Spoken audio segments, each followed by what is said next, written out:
friends across the globe. Welcome to the webinar today. I'm Sharon Kell, and I'm trained as an internist and geriatrician with an MPH in epidemiology. I trained at the University of Alabama and was an assistant professor of medicine for 7 years, practicing medicine, teaching, and conducting research. Since then, I've been in the pharmaceutical industry for over 25 years, holding positions at Novartis and MedAffairs, J&J as Director at MedAffairs and Senior Director Clinical R&D, at Impax Pharmaceuticals as VP Clinical R&D, was also working in MedAffairs and pharmacovigilance and drug safety. At Amneal Pharmaceuticals, VP Drug Safety and Prevention as SVP of Clinical Development. Currently, I'm managing my own consulting business. The topic for today's webinar is strengthening post-approval pregnancy safety studies through effective strategies. Pregnancy is a highly sensitive phase where medication use can significantly affect both maternal and fetal outcomes. Ensuring safety in this context requires careful study design, continuous monitoring, and strong alignment with regulatory expectations. While the FDA provides structured guidance for pregnancy safety studies, applying these requirements in the real-world settings often presents practical challenges for sponsors, investigators, and healthcare providers. In this webinar, Winza will share insights drawn from clinical expertise, regulatory understanding, and hands-on experience. Join us to explore practical strategies that can strengthen post-approval pregnancy safety studies and support better patient outcomes. In this webinar today, Sanjeev Miglani, Magda Chopra, and Arun Ram will talk in detail about the challenges and solutions in post-approval pregnancy safety studies. At the onset, I would like to cover just a few housekeeping topics. You're welcome to post your questions, of course, during the webinar. We will do our level best to address your questions, but in case we are not able to answer your questions due to time constraints, we will try to respond to you via email. The webinar will be available for download on demand after a couple of days. Before I ask Sanjeev to start today's presentation, I would like to give him a brief introduction. Sanjeev Miglani is a founder and director of Winza Life Sciences. He's an MD in internal medicine and has over 20 years of experience in the field of medicine, pharmacovigilance, and clinical research. In his last assignment, he was the Vice President of Safety and Medical Affairs at APSR. Before joining APSR, Sanjeev was the Vice President for Pharmacovigilance and Medical Writing at Accenture. And before joining APSR, Sanjeev was Vice President for Pharmacovigilance and Medical Writing at Accenture. Before Accenture, Sanjeev was the COO officer and Scientific Director of CIDP Biotech. Prior to CIDP, Sanjeev was the Director of MedAffairs at CliniRx. Before CliniRx, he worked with Ranbaxy as a Senior Manager in the Department of MedAffairs and Pharmacovigilance. He has also worked as a Senior Resident in Cardiology and Medicine in some of the prestigious hospitals of New Delhi. He is a lifetime member as a Fellow of the Indian Association of Clinical Medicine. He's numerous publications in medical journals and books to his credit. At this time, I'm going to hand the floor over to Sanjeev to start today's presentation. Thank you, Sharon, for such a nice introduction.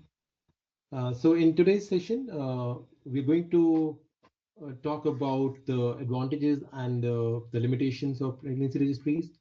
We'll also talk about the protocol design, the data collection and analysis. So Mugdha will talk about data collection analysis and recruitment retention, and then Arun will talk about multi-drug pregnancy registries and scientific advisory board.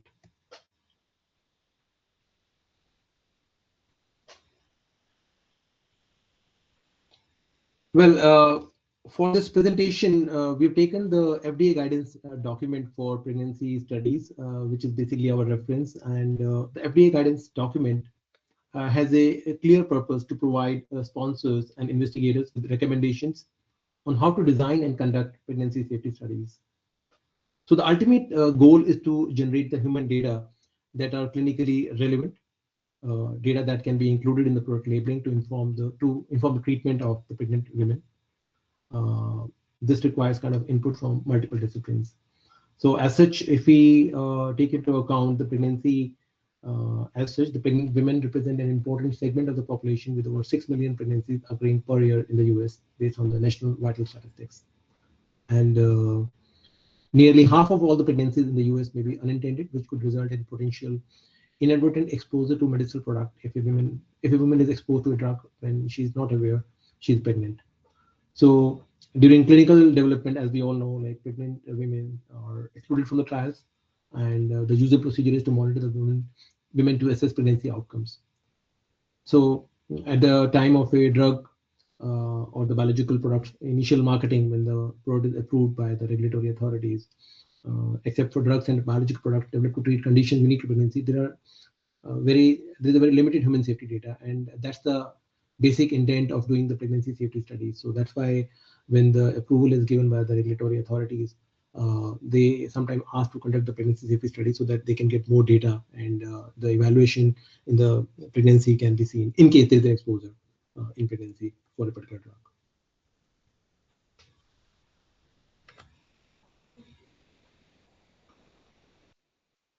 Right. So let us now turn to the good PV practices which form the foundation of pregnancy safety monitoring.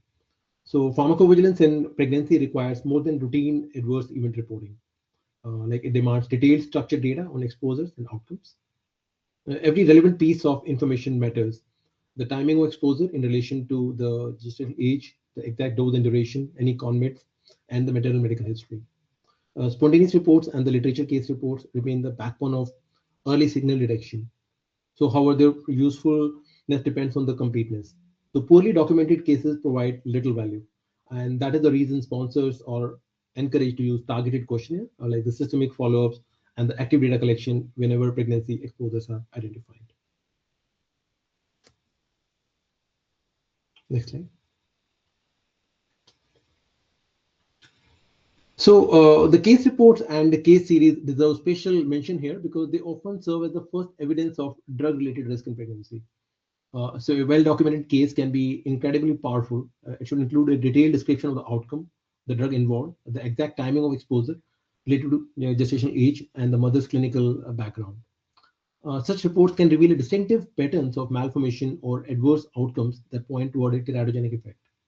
So the classic example is like isotretinoin, where case reports and case series were sufficient to determine causality, leading to strict regulatory controls. But we need to be cautious. Case series are hypothesis generating, not conclusive. So they tell us something may be happening, but not how frequently it occurs. Still, there remains a cornerstone of like pharmacovigilance, like a reminder of the vital role clinicians play in recognizing and documenting useful outcomes.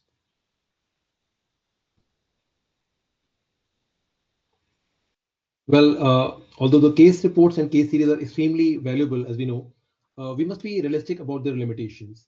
First of all, like they suffer from underreporting.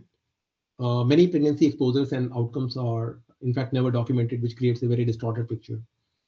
Secondly, the information that is reported is incomplete quite often.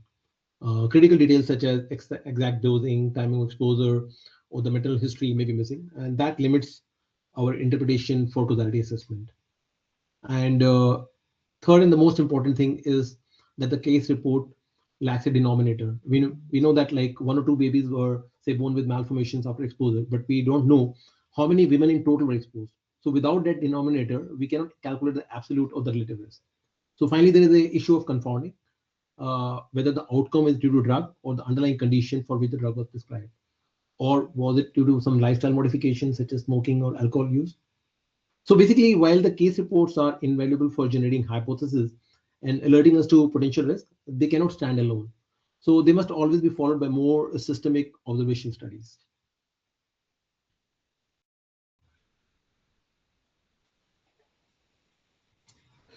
So pregnancy registries are the backbone of post-approval safety studies. So they have, in fact, a lot of important advantages.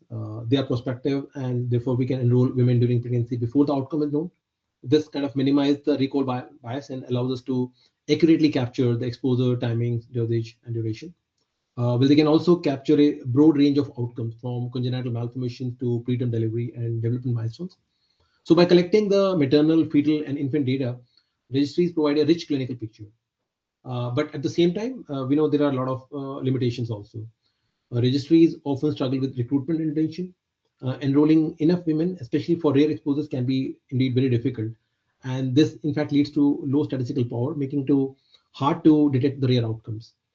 The another important point is that the comparator selection is another challenge, and without a well-matched comparison group, we may not be able to separate the effect of the drug from the effect of the underlying disease.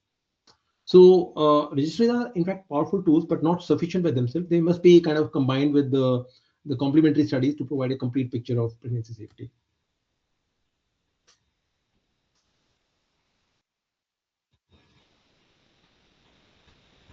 So a pregnancy registry must begin with the clear and well-defined objective. And one objective may be to act as like an early warning system for the new teratogens.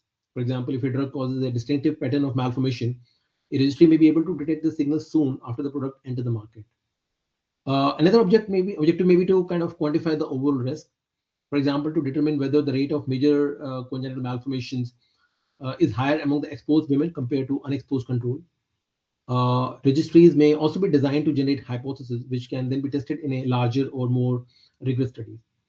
So having like clear objectives at the outset basically will ensure that the registry design, the data collection, and the analysis are aligned and scientifically valid.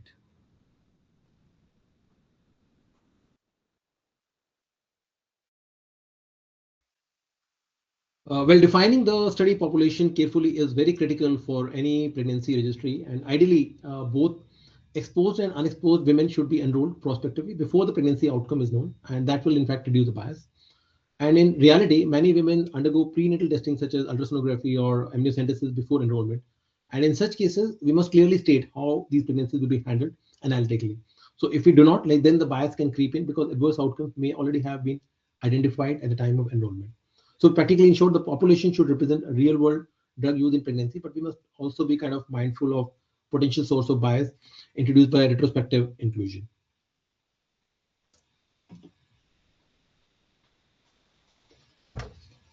So, accurate and consistent outcome definitions are the cornerstone of like meaningful pregnancy research. And pregnancy can end in live birth, miscarriage, stillbirth, or elective termination. So each of these outcomes must be clearly defined. So within each category, we must determine whether the fetus or infant has an outcome of interest. For example, there could be major congenital malformation. Now, we should be very clear about the definition of this major congenital malformation, and it should be specified in advance. Often as an abnormality that is structural, medically significant, and persistent, unless corrected surgically. The minor or transient abnormalities should be excluded when we're talking about major congenital malformation. Standardized classification system should be used whenever possible, and outcomes should be assessed by the blinded expert review, such as a clinical geneticist or dysmorphologist, to avoid any kind of bias.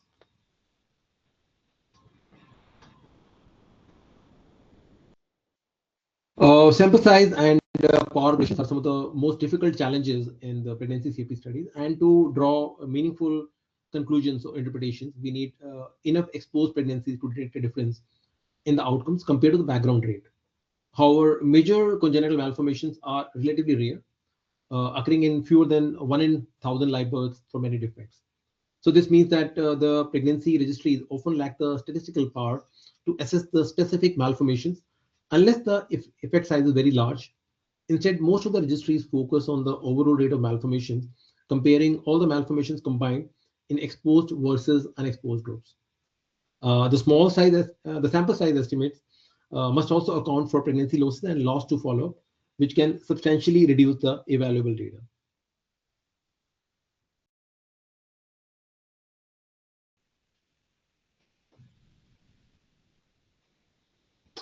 So one of the most critical aspects of pregnancy safety studies is the choice of the comparator group. And without any kind of appropriate comparator, it becomes pretty difficult to interpret whether observed outcomes are due to drug or the underlying disease or the unrelated background factors.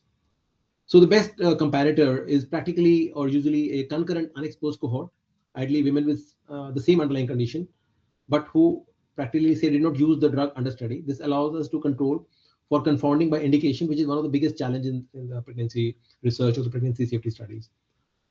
Sometimes, however, the internal comparator is are not feasible. In such cases, we may use the external comparator data, such as like the population-based birth defect surveillance program.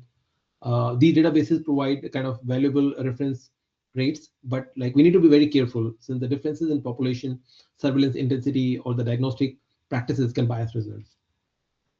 In some cases, it is in fact actually very helpful to have a multiple comparator group. For example, one comparator should be women with disease of interest, but treated with an alternate therapy, and another could be healthy women. So this provides like a full picture of the relative risk.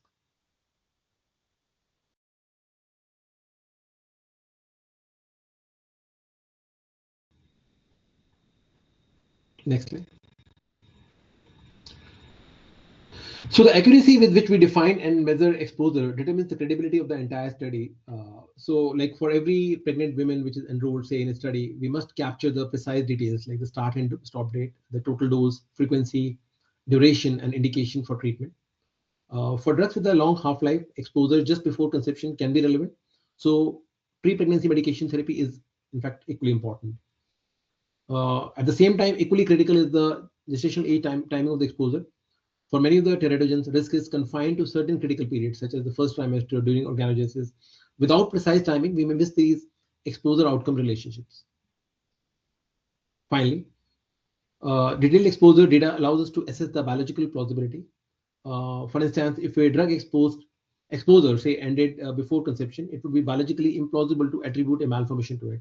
These nuances are what makes high-quality exposure data indispensable.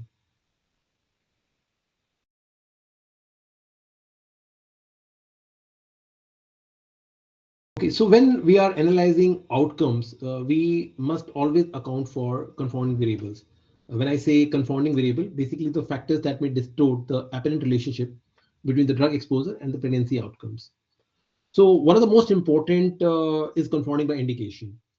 So let me take an example. Say women taking anti-epileptic drug may have a higher risk of adverse outcomes, but some of that risk may be due to epilepsy itself and not the drug. So that's why we need to kind of capture the detailed information or on the maternal medical history, including like comorbidity or disease severity and the past ops history. We also need to document how this condition is being managed, as disease activity during pregnancy can also itself influence the outcome. Other key covariate include the maternal age, parity, use of medications, and without adjusting for these, we risk the attributing an effect to the drug that actually arises from the underlying factor.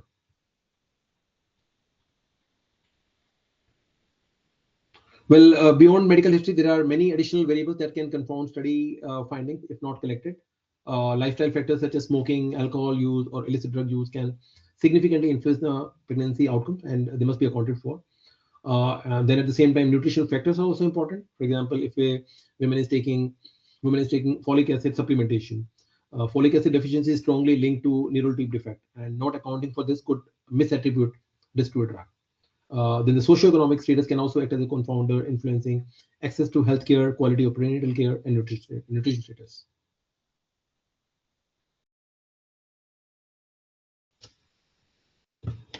So I think at this point in time, I would ask Dr. Mugdha to take on, and she can talk about the data collection and other things. And before I ask Dr. Mugdha to take on these slides, I'll just give her a brief introduction. So Dr. Mugdha Chopra is the founder and director of Avinsa Life Sciences, and she has over 16 years of experience, or 20 years of experience, including pharmacovigilance and clinical research. She was the AVP for USPV and clinical safety at AFSR in her last role, and she was overseeing the delivery and operations from India, which included but not limited to case processing, aggregate reporting, literature monitoring, and signal detection. Before joining AFSR, she was with Ranbaxy as a compliance lead. She comes with an extensive experience in various safety databases like Argus and IRSG, and has also met the challenges of business continuity planning and data exploration. Over to Dr. Mutha. Sure. Thank you, Sanjeev, for the nice introduction. And thank you so much for talking in detail about the pregnancy studies, their objectives, the collection and analysis of data in these pregnancy studies, and assessment of safety of the products by analyzing the outcomes. We know that exclusion of pregnant and lactating women from pre approval clinical trials, as we were talking about, results in lack of safety and efficacy information for this population specifically and necessitates post approval research.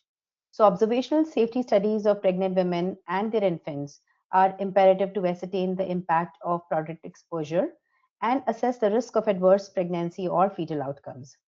The pregnancy studies complement the pre approval clinical trial data and add to the evidence regarding product safety and effectiveness.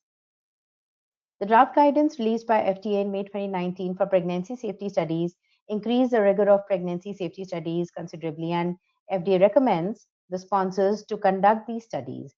There has been an upward trend in the number of pregnancy safety studies since then, which are being conducted by the pharmaceutical companies. The approach and design of the pregnancy study encourages participant participation and facilitates data collection, resulting in greater sample sizes and thorough assessment of safety. And one of the most important parameters to be considered for inclusion in the design of the pregnancy safety study is recruitment and retention. Successful recruitment and retention strategies are critical to the success of pregnancy studies, such as registries or other studies requiring enrollment of study subjects. So, FDA recommends a robust recruitment and retention plan that includes a multi pronged approach to ensure widespread coverage of the eligible population. Early enrollment also may improve detection of pregnancy outcomes such as miscarriage, and these plans should be flexible and continuously reassessed throughout the study to ensure the registry maintains an adequate number of eligible pregnant women in both the exposure and the comparator groups. One of the greatest challenges with pregnancy studies is recruiting eligible patients, and appropriate recruitment strategies should be adopted. So, engaging healthcare providers and patients before the initiation of recruitment increases awareness of the study and provides an opportunity to seek feedback from these stakeholders regarding the study plan. Sponsors should collaborate with entities such as existing registries, patient advocacy groups, medical societies, and other relevant organizations to engage in awareness activities. And under the pregnancy and lactation labeling rule requirements, if there is a pregnancy registry for the product, relevant contact information must be included in the product labeling under the subheading of pregnancy exposure registry. Suggested modes of contact information include a toll free telephone number or a website's URL. So, creation of a targeted and customized awareness plans for the study assists in reaching to the healthcare professionals and patients in variety of settings. To encourage enrollment, it is always helpful to create a registry website and to place the links to the website on other prominent websites like FDA's list of pregnancy registries and sponsor and product specific websites too. FDA provides a huge support in recruitment for these pregnancy studies. The FDA's Office of Women Health, OWH, we say, maintains an online list of pregnancy registries that are actively enrolling women to raise awareness about pregnancy registries and connect consumers and healthcare professionals through registries. The registries are posted to the FDA's OWH webpage based on sponsors or investigators' request to list its registry. So FDA encourages sponsors and investigators to submit a pregnancy registry listing always to OWH at registries@hhs.gov. FDA does not endorse any registry and is not responsible for content of registries listed on the FDA's webpage. Recruitment strategies can be described as facility based, healthcare provider initiated, or patient initiated as well. If we talk about facility based recruitment strategies, so facility based recruitment can occur at the level of a practice or health system. Electronic health records can be used to identify drug or biological product users to facilitate the enrollment process for providers. For example, an automated alert of a pregnancy registry can be generated in response to positive pregnancy test results and the specific drug or biological product prescriptions. With regard to the patient-initiated recruitment, the patient-initiated recruitment efforts rely on patients to contact the registry study staff and self-enroll themselves. Because registry is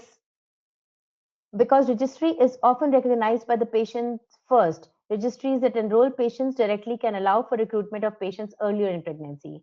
Useful avenues to notify pregnant women of pregnancy registries include print media, including publications, press releases, and articles in newspapers and magazines, with pregnant women among their readership. So there can be distribution of flyers and posters in locations such as hospitals, ultrasound clinics, laboratories, prenatal classes, community centers, stores, and coffee shops as well. Another effective recruitment strategy is social media, of course, and downloadable applications for mobile devices or personal computers, which could enable broader participation through ease of providing information. With regard to the healthcare provider initiated recruitment strategies, so the healthcare provider initiated recruitment of patients is very important in deciding the it is the factor for the pregnant women enrollment. So provider recruitment approaches include announcement of registry study and contact information in the product labeling, the promotional materials and product internet pages, announcements in professional journals and newsletters, personal mailings to specialists, and presentations and exhibits at professional meetings. So successful strategies to encourage the participation of pregnant women in the safety studies, they include the incentives that facilitate study participation, as well as, employing empathetic, culturally sensitive, and personable study staff.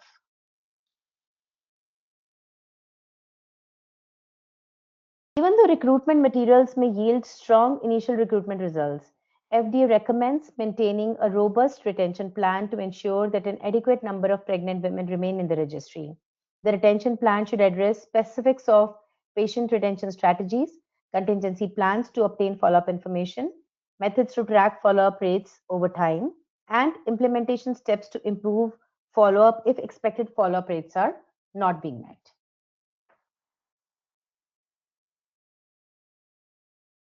Now, FDA also recommends that retention efforts focus on participating healthcare providers to improve retention rates and reduce the burden of data collection, like implementing streamlined processes and success forms. Access to pregnancy registry results provide a strong incentive for the participation of healthcare providers, particularly obstetric care providers, and for the participation of, provision of interim data reports to participating providers may increase the retention. Additionally, high levels of retention have been achieved by pregnancy registries that communicate directly with patients. So, emphasizing the mission of the pregnancy registry may reinforce participants' motivation to remain in the study. Sharing study results through a newsletter or website has been found to be effective in reinforcing patients' reasons for participation. Establishing and maintaining a longitudinal relationship between participant and interviewer can reduce loss to follow-up. So as with the other longitudinal studies, collecting contact information of family members or friends in case the patient cannot be reached can aid in retention. Recruitment and retention of pregnant women may also be aided by a flexible follow-up schedule. For example, conducting follow-up interviews by telephone or during evening and weekend hours or over a secure online platform, because participants may always be balancing work and the childcare responsibilities together. Thus, it is very critical to design flexible models that encourage patient enrollment. Solutions include models like in-person and remote enrollment, as well as flexible recruitment methods that utilize advertising and social media. Streamlined data collection also relieves the burden on the patient and healthcare provider. For example, allowing data collection from home and without any undue burden at the healthcare facility. So patient reimbursement can also increase recruitment and retention. So this is all what I have in my presentation today. And before I hand over the stage to Dr. Arun for his presentation, let me quickly introduce him for our audience. Dr. Ram is the Medical Director of Pharmacovigilance and Medical Affairs at Avensa. He is based out of Virginia. Dr. Ram oversees Avensa's medical affairs and pharmacovigilance activities which include medical review across different therapeutic areas, including oncology, respiratory, neurology, cardiology, gastroenterology, and psychiatry. Prior to Avanza, Dr. Ram was pharmacovigilance leader for Novartis, project head for Pfizer's drug safety and surveillance project in India, and a senior research scientist for Ranbaxy. Currently, Dr. Ram also serves a full professor for medical pharmacology at Eastern Virginia Medical School. Now I hand over the stage to Dr. Ram.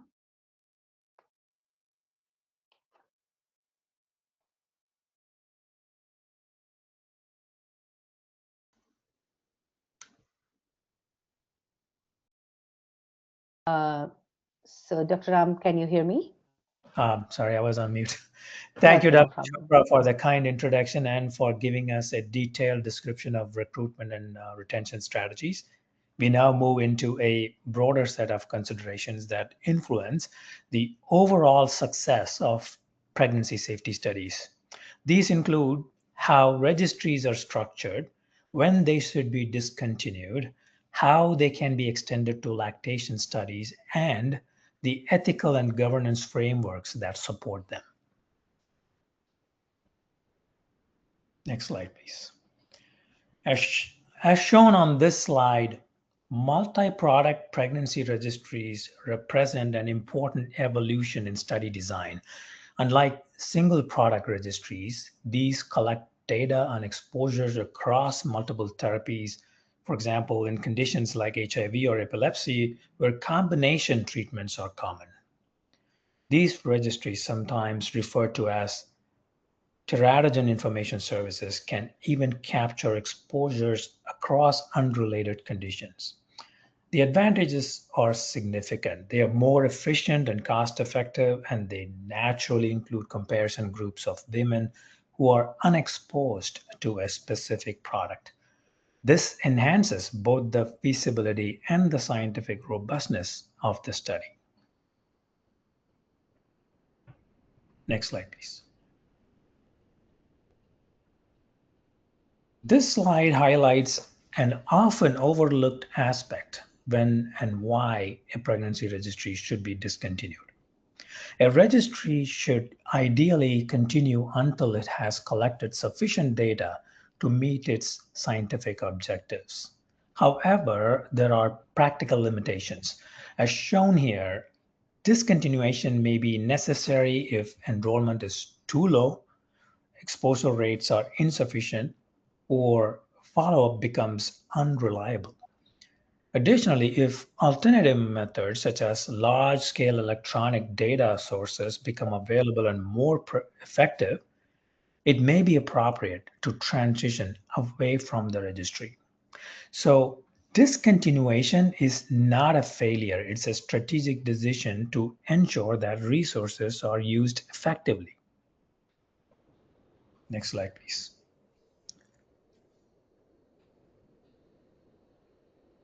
Here we're going to talk about the important extension of pregnancy registries, the lactation studies. Many women who enroll in pregnancy registries continue their treatment after delivering their child, making them an ideal population to study drug transfer into breast milk. By adding lactation components to an existing registry, we can efficiently generate valuable data on infant exposure and safety. This approach maximizes the utility of the registry while addressing an important evidence gap in clinical pharmacology. Next slide, please. Finally, this slide emphasizes a foundational principle: privacy and ethical responsibility. As you can see, designing a pregnancy registry requires strict attention to data protection, informed consent, and institutional review board oversight. Medical record release forms are essential to obtain accurate data from both maternal and infant healthcare providers. At the same time, investigators must ensure compliance with HIPAA and other standards for protecting identifiable health information. Without this strong ethical framework, Not only would regulatory compliance be at risk, but participant trust, which is essential for recruitment and retention, would also be compromised. Next slide, please. As you can see on this slide, an independent data monitoring committee or a scientific advisory board plays a critical role in ensuring both scientific integrity and patient protection throughout a pregnancy safety study. These committees are intentionally multidisciplinary. They typically include experts in obstetrics, embryology, teratology, pharmacology, epidemiology, pediatrics, and even clinical genetics, along with specialists relevant to the therapeutic area being studied. This diversity ensures that safety signals are evaluated from multiple clinical and scientific perspectives. Their core responsibility is to review accumulating data, assess and classify pregnancy outcomes, provide guidance on how findings should be interpreted. This is especially important in pregnancy studies where distinguishing between background risk and drug-related effects can be complex. In addition, the committee plays a key role in overseeing the dissemination of results, ensuring that conclusions are accurate, balanced, and communicated responsibly to regulators, investigators, and ultimately to patients. In summary, this independent oversight acts as a safeguard, enhancing credibility, minimizing bias, and ensuring that both patient safety and scientific rigor remain at the forefront. Next slide, please. So to summarize this section, strong retention strategies ensure data completeness, multi-product registries improve efficiency, thoughtful discontinuation preserves resources, lactation studies extend scientific value, and robust ethical safeguards underpin everything we do. Together, these elements help ensure that pregnancy safety studies are both scientifically rigorous and ethically sound. That brings me to the end of my part of the presentation. So we are now opening the floor to questions. Thank you, Dr. M. That was a nice presentation. We did have several questions that have come in a few minutes to answer them. The first one I'm going to direct to Sanjeev, and that is, why does the FDA recommend prospective enrollment before prenatal testing whenever possible? Great. So yeah, Sharon, this is a great question. So yeah, enrollment before prenatal diagnostic testing practically helps reduce the bias, because the pregnancy outcome is still unknown at the time of study entry. So if enrollment occurs after targeted ultrasound or say amniocentesis or other prenatal assessment, there's a higher chance that the pregnancies with abnormalities are potentially enrolled, which may artificially inflate the kind of observed risk. So FDA practically therefore recommends that prospective enrollment whenever feasible, to kind of preserve the scientific validity and reduce the selective enrollment bias. However, this guidance also kind of acknowledge that early prenatal testing is common in modern clinical practice, so the protocol should clearly define and document how these kind of cases will be analyzed statistically. Okay, thank you, Sanjeev. Second question I'll direct to you as well. Why is first trimester exposure analysis often performed separately in pregnancy registries? Right. Thanks, Sharon. So yeah, I'll take this question. Yeah. So as we all know, like from a clinical perspective, the first trimester is basically the critical period for organogenesis. So exposure during this period carries the highest concern for structural congenital malformation. So because of this kind of biological relevance, the FDA recommends separate analysis for first trimester exposure, then the second and the third trimester exposure, and different gestational exposure windows. So practically in this way, this allows better interpretation of whether a specific exposure timing is plausibly linked to the observed outcome. Okay, thanks, Sanjeev. The next question I'll direct to Magda. What makes pregnancy registries different from other types of observational studies? Thank you, Sharon. So, a very good question indeed. So, pregnancy registries are prospective observational studies designed specifically to collect data before the pregnancy outcome is known. So, this actually reduces the recall bias and allows precise capturing of timing and the dosage of exposure. Unlike general epidemiological studies, where the registries are focused solely on drug safety in pregnancy and usually includes structured data collection tools and systematic follow-ups through delivery and through the infancy. So these pregnancy registries also allow real-time engagement with both patients and providers. I hope that answers the question. Thank you, Magda. These are great questions. The next question goes to Sanjeev. What is confounding by indication in pregnancy safety studies, and why does it matter when selecting a comparative group? Thanks, Sharon. Yeah, again, I think this is a very good question. And in fact, like probably I try to cover this in my slides also. So when we say confounding by indication occurs when the underlying disease for which the drug is prescribed, rather than the drug itself, is basically the actual or the real cause of the observed adverse pregnancy outcome. So, like example, if a drug is used to treat epilepsy or diabetes, and these conditions independently increase the risk of birth defect, as we know. So it becomes practically difficult to determine whether a high rate of malformation is due to the drug or the disease.